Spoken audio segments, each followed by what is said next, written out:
Hello बच्चों, कैसे हैं आप सब। आशा करती हूँ कि आप सब बहुत अच्छे होंगे और अपनी पढ़ाई में भी बहुत अच्छे होंगे।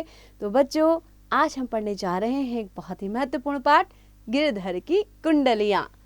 तो बच्चों, गिरधर तो कवि का नाम है और कुंडलियाँ क्या है बच्चों। कुंडली एक छंद है, जैसे दोहा छंद होता है, चौपाई छंद होता है, ऐसे ही कुंडली भी एक छंद है जिसके 6 चरण होते हैं और इसके 6 के 6 चरण यानी कि प्रत्येक चरण में 24 मात्राएं होती हैं। तो बच्चों, ये जो कुंडलिया छंद है ये 2 छंदों से मिलकर बनता है, दोहा और रोला से। तो आइए जानते हैं बच्चों कुंडली छंद में कैसे लिखा जाता है और आप गिरधर की कुछ कुंडलियों को पढ़ेंगे और इनके भावार्थ को भी यहाँ जानेंगे। तो आइए शुरू करते हैं। पहली कुंडली है, दौलत पाय न कीजिए सपने हूँ मैं अभिमान, चंचल जल दिन चारी को ठाऊ न रहत निदान, ठाऊ न रहत निदान जियत जग में जस लीजे, मीठे वचन सुनाय विनय सबही की कीजे, कह गिरधर कविराय अरे यह सब घट तौलत, पाहुन निस दिन चारी रहत सबही के दौलत। तो बच्चों, ये पहली कुंडली है। कुंडली की विशेषता होती है कि जिस शब्द से वो शुरू होती है उसी से ही खत्म भी होती है, यानी कि दौलत से ये कुंडली शुरू हुई, दौलत पर ही खत्म हुई। और इसके 1 2 3 4 5 6 चरण हैं और आप गिनेंगे तो हर एक पंक्ति में 24 मात्राएं होंगी। तो बच्चों, आइए इसके भावार्थ को जान लेते हैं। तो गिरधर जो कवि हैं वो क्या कहते हैं कि दौलत पाए न कीजिए सपने हूँ मैं अभिमान, हमें दौलत को प्राप्त करने पर, धन को प्राप्त करने पर सपने में भी अभिमान नहीं करना चाहिए, क्योंकि वो कैसी होती है, चंचल जल के समान। जैसे जल एक जगह पर स्थिर नहीं रहता है, अभी यहाँ है तो बह के अभी कहीं और पहुँच जाएगा, इसी प्रकार अगर आपने धन कमा लिया है और उसी पर आपको क्या है, अभिमान नहीं करना है, क्योंकि आज वो आपके पास है, कल वो नहीं रहेगा। ठाऊ न रहत निदान, वो एक जगह स्थिर नहीं रहता, ठहरता नहीं है। तो आपको क्या करना चाहिए, जियत जग में जस लीजिए। तो आपको जीते जी इस जगत में, इस दुनिया में क्या लेना चाहिए, जस माने यश ले लेना चाहिए, है ना, प्रसिद्धि लेनी चाहिए। धन से कोई लाभ नहीं, अगर आप यश लेंगे, मीठे वचन सुनाए, दूसरों को मीठे वचन सुनाएंगे, विनय सबही की कीजिए, सबसे विनम्रता पूर्ण व्यवहार करेंगे, तो गिरधर कवि कहते हैं कि अरे यह सब घट तौलत, पाहुन निसिदन चारी रहत सबही के दौलत। तो जितना भी आपके पास धन दौलत है ये तो घट जाएगी, ये आज आपके पास है कल चली जाएगी। पाहुन का मतलब होता है मेहमान, तो ये धन दौलत क्या है, मेहमान के जैसे है, जो निस दिन चार, जो केवल 4 दिन आपके पास रहेगी, उसके बाद वो आपके पास नहीं रहेगी। रहते सबही के दौलत, तो रहता क्या है, केवल जो आपने किसी से मीठे वचन कहे हैं, है ना, या फिर आपने जो यश कमाया है। तो आगे बढ़ते हैं बच्चों। दूसरी कुंडली है, साई सब संसार में मतलब का व्यवहार, जब लगी पैसा गांठ में तब लगता को यार, तब लगता को यार संग ही संग डोले, पैसा रहा न पास यार मुख से नहीं बोले, कह गिरधर कविराय जगत यही लेखा भाई, करत बेगर जी प्रीति यार विरला कोई साई। तो बच्चों, ये दूसरी आपकी कुंडली है, साई से शुरू हुई और साई पर ही खत्म हो गई। तो बच्चों, इसमें क्या कह रहे हैं, इसमें गिरधर कवि कहते हैं कि ये जो संसार है, ये दुनिया है, ये सब मतलबी दुनिया है, यहाँ सब लोग स्वार्थी हैं। जब लगी पैसा गांठ में, जब तक हमारे पास पैसा है, धन दौलत है, तब तक लागो यार, तब सभी हमारे यार बन जाते हैं, मित्र बन जाते हैं। तब तक लागो यार संग संग डोले, और जब तक हमारे पास पैसा है तो सभी लोग हमारे मित्र बन के हमारे साथ साथ डोलते रहते हैं, हमारे साथ साथ घूमते रहते हैं। और जैसा ही पैसा हमारे पास नहीं रहता है तो वो दोस्त जो है मुख से एक वचन भी नहीं बोलते, हमसे बात तक भी नहीं करते हैं। तो गिरधर कवि कहते हैं जगत यही लेखा भाई, करत बेगर जी प्रीति यार विरला कोई साई।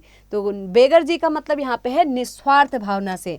तो इस संसार में बहुत ही बिरले लोग हैं जो निस्वार्थ भावना से किसी से प्रीति रखते हैं या फिर प्रेम करते हैं। आगे बढ़ते हैं बच्चों। तीसरा है, देखिए तीसरी कुंडली है, गुण के गाहक सहस नर, बिन गुण लहे न कोई, जैसे कागा कोकिला शब्द सुने सब कोई, शब्द सुने सब कोई कोकिला सबे सुहावन, दो को रंग एक काग सब भय अपावन, कह गिरधर कविराय सुनो हो ठाकुर मन के, बिन गुण लहे न कोई सहस नर गाहक गुण के। तो बच्चों, गुण के से शुरू हुई है कुंडलियां और गुण के पर ही खत्म हुई है और 6 चरण है, आप देख रहे हैं। तीसरी कुंडली में गिरधर कविराय कहते हैं कि गुण के गाहक सहस नर, गुण यानी गुण के, गाहक मतलब ग्राहक खरीदने वाले, सहस मतलब है हजारों, यहाँ पे इस दुनिया में क्या है, गुण के ग्राहक तो हजारों हैं, बिन गुण लहे न कोई। अगर आप में कोई गुण नहीं है तो आपको कोई भी पसंद नहीं करेगा, कोई भी नहीं लेगा।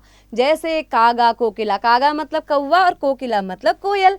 जैसे कौवा और कोयल शब्द सुने सब कोई, सब उनके शब्दों को सुनते हैं, और जब वो सब शब्द सुनते हैं तो कोकिला सब है सुहावन, तो कोयल सबको प्यारी लगती है। दो को रंग एक, दोनों का रंग एक है ना। कौवा भी वैसे ही दिखता है, कोयल भी वैसी दिखती है, लेकिन जब दोनों बोलते हैं तो कौवा तो काँव काँव करता है और कोयल जब गाती है तो सबको सुहावनी लगती है। तो काग सब भय अपावन, लेकिन कौवा अपने काँव काँव बोलने के कारण सारे कौवे अपवित्र जैसे समझे जाते हैं।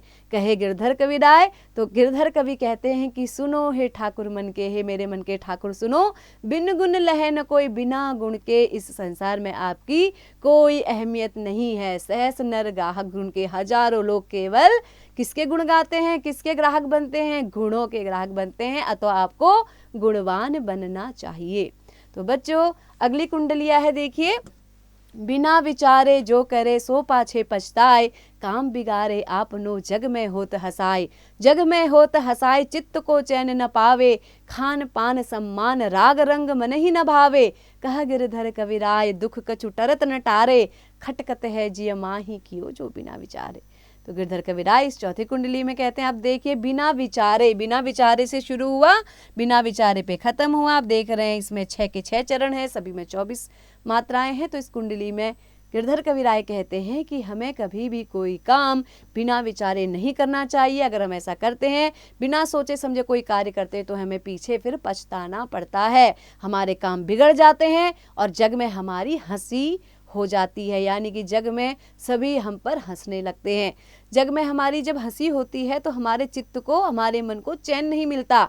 खान पान सम्मान राग रंग मन ही न भावे, जब हमारी हंसी हो जाती है, हमारी हंसी खिल्ली उड़ जाती है संसार में, तो हमारा खान पान में भी मन नहीं लगता, सम्मान में भी मन नहीं लगता, और किसी भी प्रकार के राग रंग में भी हमारा मन नहीं लगता। हमारे मन को फिर कुछ भी अच्छा नहीं लगता है।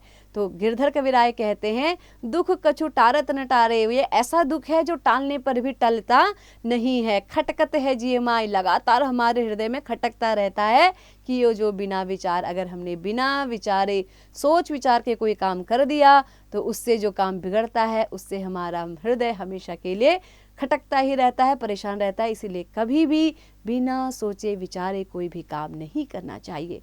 तो बच्चों आशा करती हूँ कि आपको गिरधर कविराय जी की ये चारों कुंडलियाँ अच्छे से समझ में आ गई होंगी।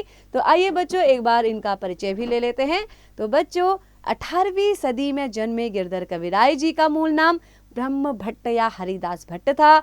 ऐसा अनुमान लगाया जाता है कि ये पंजाब के रहने वाले थे, किंतु बाद में प्रयागराज इलाहाबाद के आसपास आकर रहने लगे।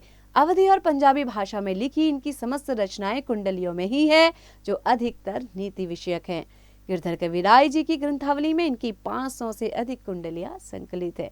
तो बच्चों आशा करती हूँ कि ये पाठ आपको अच्छे से समझ में आ गया होगा। तो ऐसे ही पढ़ते रहिए, निरंतर अभ्यास करते रहिए।